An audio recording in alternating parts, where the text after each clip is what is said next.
আরে কয়দিন আগে আমরা একটা গবেষণা চালাচ্ছিলাম, বাংলাদেশে উগ্র হিন্দুদের কিছু কাজ কারবার চলতেছে, আপনাদের জানা থাকার কথা। তাদের একটা টার্গেট মুসলমান মেয়েকে নষ্ট করা, এবং এই টার্গেটে তারা বিপুল পরিমাণ অর্থ এরা এখানে ইনভেস্ট করছে।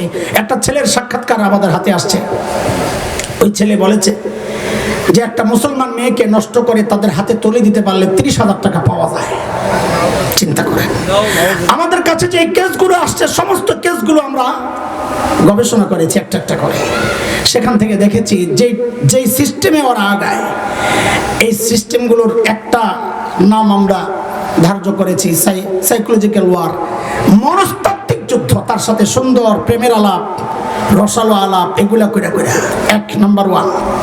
2 নাম্বার স্লিপিং পিল ওয়ার, ঘুমের ট্যাবলেট খাওয়ায়া তার সাথে যৌন সম্পর্ক করে ভিডিও করে লম্বা সময় এটা দিয়া তাকে ব্ল্যাকমেল করে করে তাকে একটা পর্যায়ে এমনও হয় ইন্ডিয়ার পতিতালয়ে মুসলিম মেয়েকে বিক্রি করে ওই টাকা দিয়া তারা এখানে সন্ত্রাস সৃষ্টি করে। 3 নাম্বার ব্ল্যাক ম্যাজিক ওয়ার, কালো জাদুর মাধ্যমে আমার মা, আমার বোন, আমার সন্তানকে ওরা ওদের আয়ত্তে নিচ্ছে। 4 নম্বর মুসলমান হওয়ার আশ্বাস দিয়া। 5 নম্বর তার ধর্ম গোপন করে। এর একটা কেস আসছে মাদারীপুরের এক ছেলে মুসলিম মেয়েদেরকে ধর্ষণ করার জন্য যেন সে ধরা না পড়ে, নিজের খতনা পর্যন্ত করাইছে যেন ধরা না পড়ে। পরিচয় গোপন কইরা বুঝতেই দেয় না কোন ধর্মের। আমরা এই সবগুলোর যে সিস্টেম সামনে আসছে, সব সিস্টেমগুলো একসাথে কইরা বলে এই সব সিস্টেমগুলোর মাধ্যমটা কি? মাধ্যম তালাশ করে দেখি মাধ্যম একটাই, সেটা হচ্ছে ফেসবুক।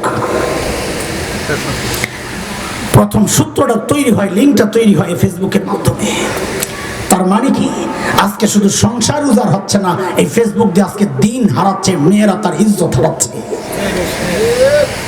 আমার কাছে মনে হয় কি জানেন, হাসরের মাঠে এই যুগের মানুষগুলো সবচেয়ে বেশি আটকায়া যাবে টাচ মোবাইলের জন্য।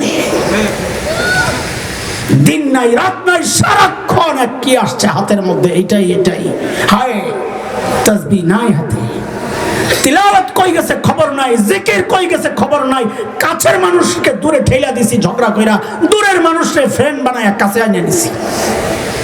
পাশে বউ ঘুমায়, তার খবর নাই, আরেক রাষ্ট্রে আরেক মেয়ের সাথে কথাবার্তা চলতেছে। এই মোবাইল আমাকে এই কাজ করছে।